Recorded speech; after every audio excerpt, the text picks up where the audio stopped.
Burikko means a girl who acts cute. But in English, burikko is often translated as pick-me girl. However, that doesn't fully capture what burikko means in Japan. These two words carry very different cultural baggage. Today, I will be talking about burikko and how it relates to Japanese pop culture, like cute aesthetics, maid cafes, idol culture, and even Japanese comedy. I will mostly be using anime examples because burikko is tied to Japanese anime culture in many interesting ways. The word burikko is said to come from a mix of influences.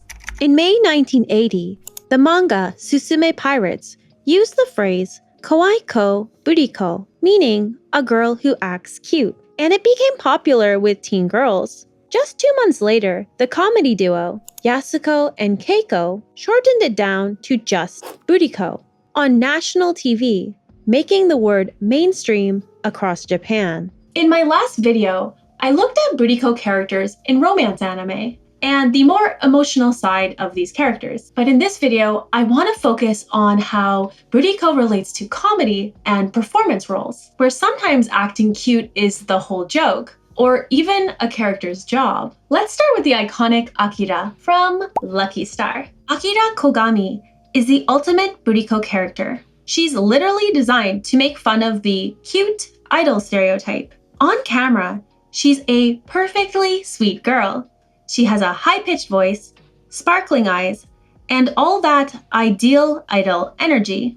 But as soon as the show cuts to behind the scenes, everything changes. Her voice drops, and she turns into a grumpy, burnt-out entertainer. She's sarcastic, mean, and constantly bullying her assistant. There's a running joke that she's probably a heavy smoker, and at one point, she gets so annoyed at her co-host, she even throws her ashtray at him. The contrast between her on and off-camera self is wild, and it's played up for comedy. She even gets jealous and jaded whenever another cute girl is mentioned. I think her character is obviously a sharp commentary on Japanese idol culture, which is strict, competitive, and there's lots of pressure to stay cute and relevant. When you see how bitter Akira's become, it's easy to compare her to Ami from Toradora, another burikko character, who may also have been burnt out by the entertainment world. Despite these jokes being made, it is interesting that Konata's voice actor, due to a scandal, completely was cut out of the industry. But not all burikko are as intense as Akira. Take, for example, Nikko Nikko ni! Okay, we're done with that. That was so embarrassing. Just what? Even if you've never seen Love Live, I'm sure you've heard that legendary burikko phrase. That phrase was created by Nico Yazawa, another burikko idol character. She's always acting cute. The hand poses, the voice, the catchphrase. But the real Nico is ambitious. Nico wants to be a famous idol, and she knows being cute is part of the job. So Nico leans into this cutesy act hard, even if it makes other characters cringe. I really admire Nico for her love of idol culture and her willingness to work hard.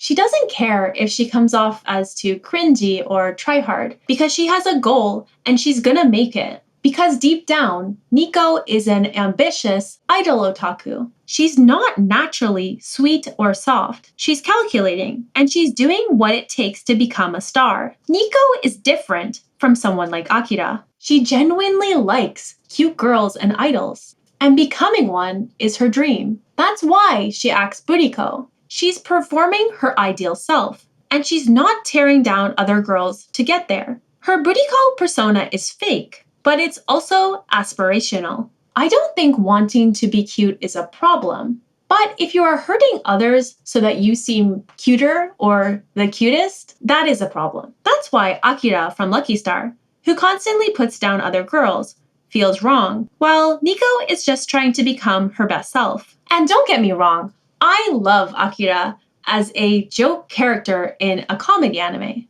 She's wild and funny. And honestly, I think she's relatable. Like when I used to work at Walmart, I was definitely two-sided. I wasn't gonna chuck ashtrays at anyone, but that job definitely tried my patience. Anyways, Akira is a joke character. If you take Akira seriously, she literally abuses her co-host and hates other girls. So she's actually pretty scary. Nico is a harmless Burikko, and Akira is a scary Burikko. Another kind of scary Burikko is Tsunoda from Aggretsuko. She's scary because she knows exactly how to use Japanese office hierarchy to her advantage. You probably know, but Japanese companies have strict hierarchies, and senpai-kohai culture is deeply ingrained, and it's taught in school as early as junior high school in Japan. Tsunoda uses her kohai status to get her senpai to do her work. She also uses compliments and flattery to get her way. She will say things like, "Oh my gosh, you are like so good at this. I could never do it like you." She plays dumb and uses weaponized incompetence to get away from doing work. She also leans into her cuteness to charm her openly sexist boss. And don't worry, folks, I don't use the word sexist lightly. This guy is literally a sexist pig. He's a pig. Tsunoda is also extremely self-aware. She even admits that she knows other women at work hate her for sucking up, but she doesn't care because it works. One of my favorite lines that she says, Wow, amazing! I don't know what you're talking about, but wow, amazing. while her boss rambles about golf. This is the perfect parody of the Burikko attitude. Tsunoda is basically the grown-up office version of Iroha from Oregairu. They both play the cute kohai, flatter people around them, and then dodge work with a smile. If you're her friend, she'll let you in on her tactics. Like, Tsunoda even coaches Retsuko on how to become an Instagram girly. However, if she doesn't like you, she'll just play dumb and avoid taking responsibility for anything, and just be a general pain in the ass to be around. And that's the thing. Burikko is a performance. The more I think about it, the more I think Burikko really ties into Japanese manzai comedy. Remember Yasuko and Keiko, the comedy duo I mentioned earlier? They were the ones who really popularized the word Burikko. And of course, they were manzai comedians. You know, manzai, the traditional style of stand-up with a bokeh, the silly one, and a tsukomi, the straight man. The bokeh acts clueless on purpose, and sometimes the bokeh are kinda cute. Some Japanese entertainers purposely act in this Burikko style, acting clueless and cute to get laughs. If you want a Western comparison, you could compare this to someone acting like a dumb blonde stereotype for laughs. That said, I want to stress that Burikko humor mostly leans into exaggerated cuteness. I actually really like some Japanese comedy shows, especially Aiseki Shokudo and the Monday Late Show. On Aiseki Shokudo specifically, they sometimes have guests who act Burikko, and they basically play up their cuteness for laughs. Anyways, Burikko is not always about manipulation or trying to get picked. Sometimes it's just a character type or a joke setup. Even if it's for comedy, some Burikko type characters are annoying and unpopular. So why even have Burikko type characters in a story at all? Burikko characters are a social commentary. It's easy to roll your eyes at a girl who acts cute on purpose. Like, who does she think she's fooling? But that's exactly why Burikko characters are a social commentary. They show us how femininity gets rewarded when it's soft, helpless, and non-threatening. Some girls learn to play this Burikko role because it's safer, easier, or just more profitable. This says a lot about society, especially in Japan. Honestly, I think this is why Burikko characters show up so much in entertainment settings, like with Nico and Akira. Burikko girls are comfortable performing for an audience, whether it's a modeling gig,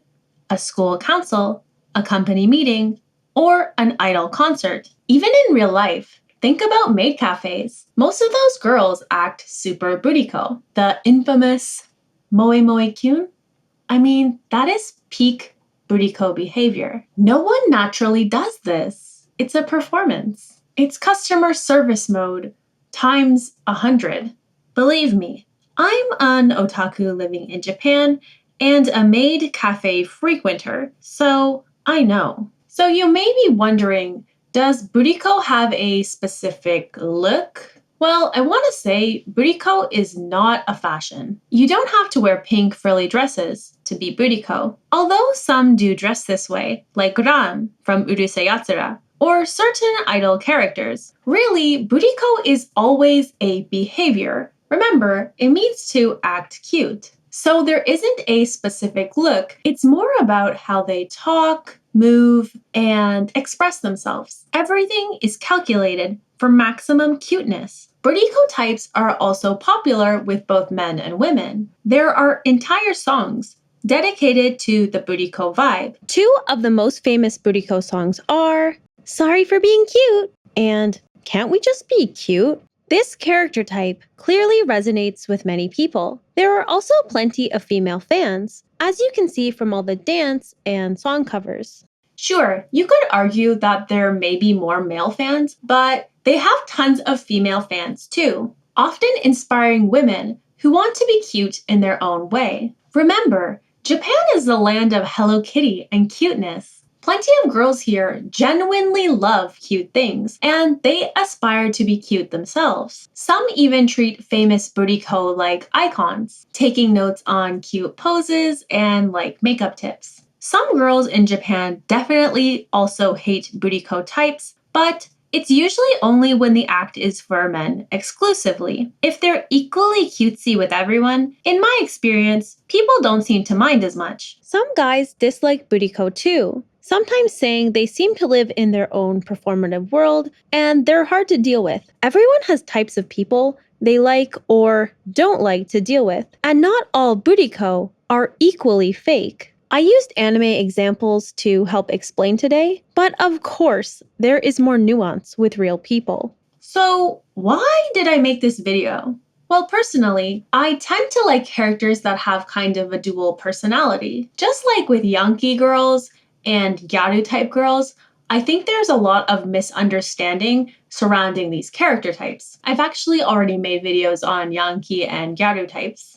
Because of often misunderstanding Burikko types, I wanted to make a video explaining Burikko from a cultural perspective. I think a lot of the hate towards cutesy idols and moe culture comes from not really getting it or understanding why it is a thing in the first place. In my opinion, there is a time and place for Burikko. I also think we should be careful about demonizing women for just wanting to be cute or liking feminine things. Now, of course, these characters can be annoying, and you're totally entitled to your own opinion. And yeah, the closest English equivalent might be a pick-me girl or like a cutesy girl, but this doesn't carry the same cultural baggage. Burikko has nothing to do with I'm not like the other girls and self-deprecating humor. Also, I'm not throwing shade at anyone that translates Burikko as pick me because honestly, there's no perfect translation. Words with cultural baggage rarely have a perfect one-to-one translation.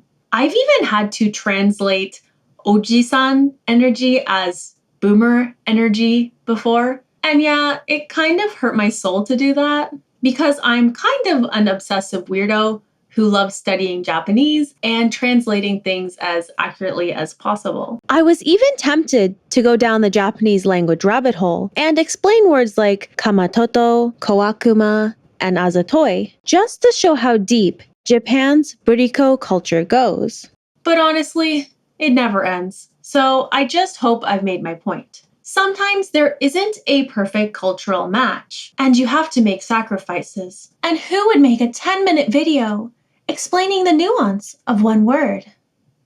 That being said, pick me and Burikko really do overlap sometimes. Like if a character's all like, oh, I'm so small and helpless, that kind of exaggerated attention-seeking behavior could definitely fit in both categories. But an idol or a comedian that acts Burikko as part of her public persona, that's not necessarily a pick-me because she's performing for everyone, not just men. Burikko really isn't only about being cute for male attention. It's part of a broader performance culture in Japan. Calling someone a pick-me is always an insult, but buriko doesn't have to be. Pick-me is usually used to criticize and shame other women, while buriko is more of a description, just like how we say tsundere.